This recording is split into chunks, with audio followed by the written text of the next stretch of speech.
War. Hi, Seeker. This is not what I planned to talk about this week. But the Russian invasion of Ukraine is hard to not think about.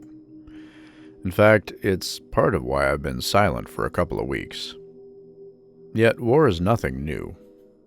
Right now, there are about 5 civil wars going on around the world at various stages of violence and unrest. There are 6 territorial disputes, some at the saber-rattling stage, some at the invasion stage, like in Ukraine. There are 3 areas of destabilization and unrest due to terrorist groups. There are 5 areas of political instability, some with current violence. There are 3 areas of sectarian conflict. This doesn't even count areas with criminal violence and currently stable situations that could become unstable. Yet, all things considered, there are fewer wars going on right now than ever before in history. The entire history of humanity was continuous conflict. Small tribes and clans on every continent but Antarctica had a long history of tribal and clan warfare. Ancient cities in much of the world had walls and military fortifications built into them because of the constant threat of invasion by other city-states. Wars between small kingdoms in Europe became so prevalent in the past that some historians believe the Pope sent them on the Crusades to give them a common enemy and to stop them from fighting each other. Every inhabited place on Earth has known war nearly from the beginning of humanity.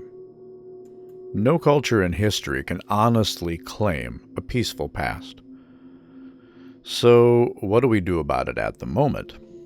Well, pray, if you're the praying type. Send positive vibes of peace out into the world if that's your way. Meditate positive energy out into the world. Conduct ceremonies to promote peace and goodness. These are good things. These are important. You can also join peaceful protests against the war. Donate to groups offering aid to refugees of conflicts. Don't oppose refugees coming to where you live. They would rather be at their own homes, but they have no choice. Help them if you can. I have known plenty of well-intentioned people who say, "Get rid of our military. Just don't go to war." Just talk with them. They'll see reason. Those are beautiful and idealistic thoughts, and I want them to work.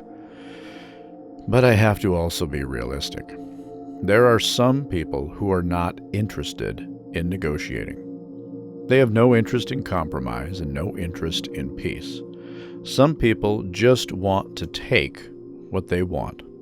Some people just want to kill anyone who is different from them. There are people in this world right now who want to kill you because you are you. Well, me too, just because I'm me. This extends to every human and even animal on Earth. There's someone who wishes death on them. That's all the reason they need. Next, people will say, well, we should not get involved.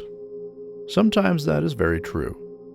But let me ask you, if someone was beating up your best friend or a family member, would you come to the defense of that friend or family member?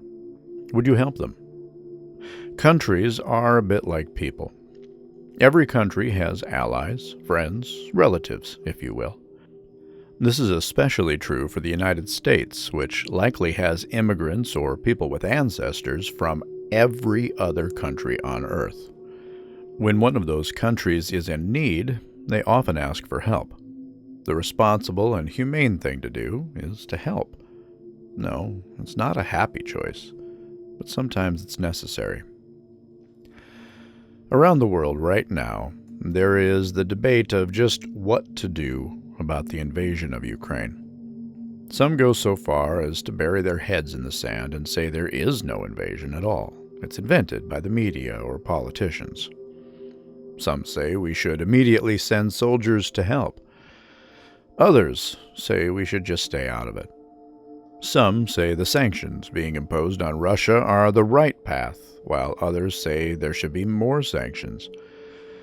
This conversation is happening in my home country and many others around the globe. Now, I'm no world leader, and I would not want the job. What I do know is that humans are dying.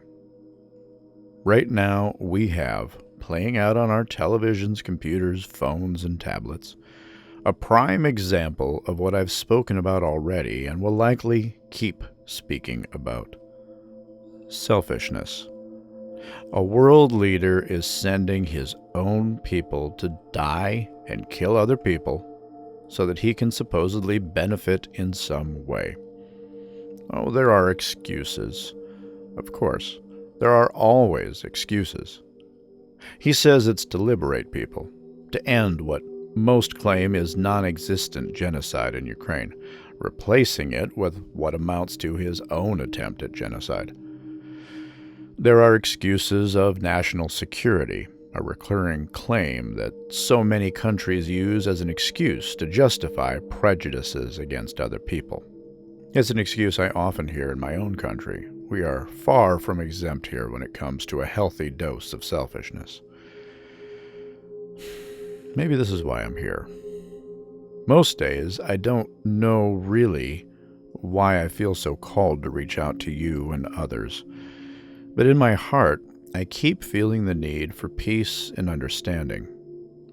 I feel the strong desire, the strong need for all of humanity to set aside prejudices and just accept each other as they are. We don't have to all be alike. That would be boring. But we absolutely need to learn to coexist and respect each other for our differences. Everyone on Earth somehow needs to realize that our differences are what improves us all. We benefit from our differences and different perspectives.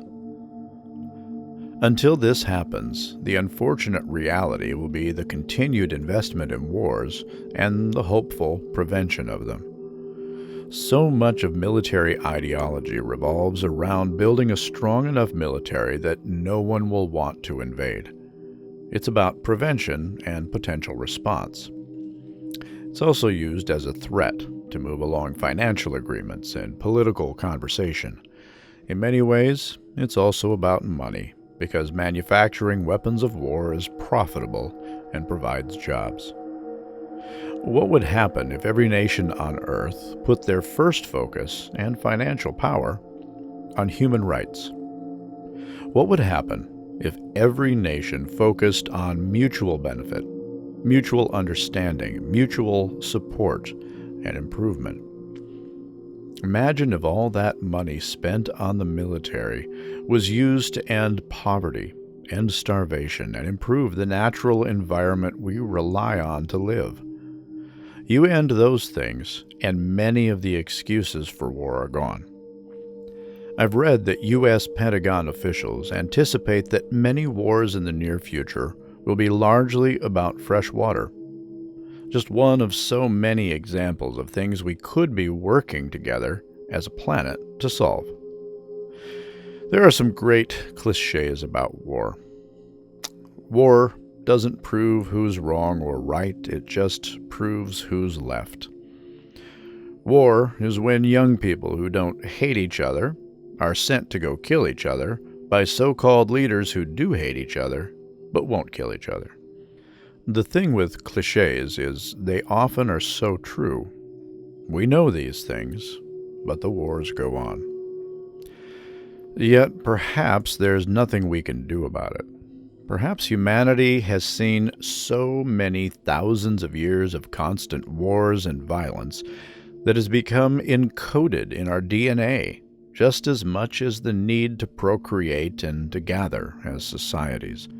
Perhaps we are as genetically programmed for violence as we are for food preferences, sexual partner preferences, climate preferences, and so much more. Have you noticed how much of our entertainment involves wars and violence? Today, it's in our video games, our board games, our movies, and our books. It's in the toys children want to play with. It has been my whole life, in my parents' lives, in their parents' lives. Even the classic game chess, with its origins in the 7th century, is based on war between kingdoms. The only things new within the past 25 years are the levels of violence portrayed on television and movies and the creation of video games with their escalating depictions of violence. Before that, we had decades of war movies and westerns that centered on, and glorified, violence in their stories. Even before most of these, there was a time when citizens would line up at the sides of real battles to watch the violence. The Roman Colosseum gladiators entertained the crowds with combat and killing of animals and people. Violence may indeed be in our very genetic code. Honestly, I feel it in myself. I know there is a dark side lurking under the surface that could inflict violence on those who would hurt my family and friends. I feel it well up when I watch the attacks on innocent civilians in Ukraine. Part of me wants to join the fight, even though I'm a bit too old and certainly out of shape to be much help. I'm not immune. Neither are you. So, can we overcome this? Well, I believe we can. I believe many people do, for the most part. The evidence for this shows in the reduced incidence of wars around the world compared to the past. But, like understanding the balance and the rotating opposites of the yin-yang, we have to look this darkness in the eye and understand it before we can change it. We must, individually, recognize our own darkness before being able to bring light to it. Acknowledgement of our own dark side can help us bring light to ourselves and others as well. If we understand it in ourselves, we can understand it in others and then help to bring the change. I caution you, though, what we're talking about is social change on a global scale. This is something that takes generations to come about, even on a local scale. Yes, you can pass laws and force people to act a certain way. That's a good step, but a short-term one. For the long term, we must teach our children a better way. They must teach their children a better way, and so on. Generation by generation, attitudes can change and improve. I'm sorry, we won't end war in our lifetimes. Not completely, anyway. Yet, just maybe, we can continue to push for human rights, for religious rights, for equality of all people. Just maybe we will be more successful. It can work. Just in my lifetime, I've seen so much improvement in my country and most other countries as well. There are fewer wars going on at the same time now than even when I was a child. It's a start. We have a very long way to go still, but we have come very far already. So what can you do about war and the ills of the world? First, remember the story of the starfish. Make a difference on a small scale, one person at a time if you have to. Be a volunteer. Donate $5 a month to something you believe in. Maybe it's joining my Patreon to support my outreach here. Maybe it's something else. Speak out. Help someone in need without asking to be paid back. Maybe you need to be welcoming or more welcoming to refugees from places of violence. Maybe you can be more open-minded about people from other cultures, other religions, other places. Ending war in the future starts with you and me and anyone we can talk to about it, anyone we can help and teach by our actions. For me, my activism against war starts here. I'm hoping to bring people together, people of all religions, cultures, places. I'm trying to find and shine a light on that common ground. Let there be peace on earth, and let it begin with me. Good words. and a good start. This week, think about your own life and your actions and words. Does your combination of actions and words promote unity between people or help to divide people? Like the butterfly effect, what you say and do radiates out from you. The ripples touch everyone, directly or indirectly. So think about that this week. Analyze what you say and do. Until next time, Seeker, be well and be kind.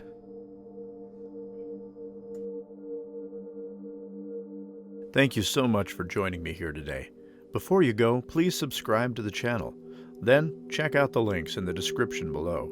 You can find me on Twitter, Instagram, Facebook, and most importantly, on Patreon. If you like what I'm doing here and would like me to keep creating, help me out by becoming a supporting patron. You'll find exclusive perks like downloadable podcasts of all the messages, patron-only videos, and some great quarterly merch like stickers, coffee mugs, and shirts too. Finally, please share these posts to help our community of seekers grow. Thanks. See you next time.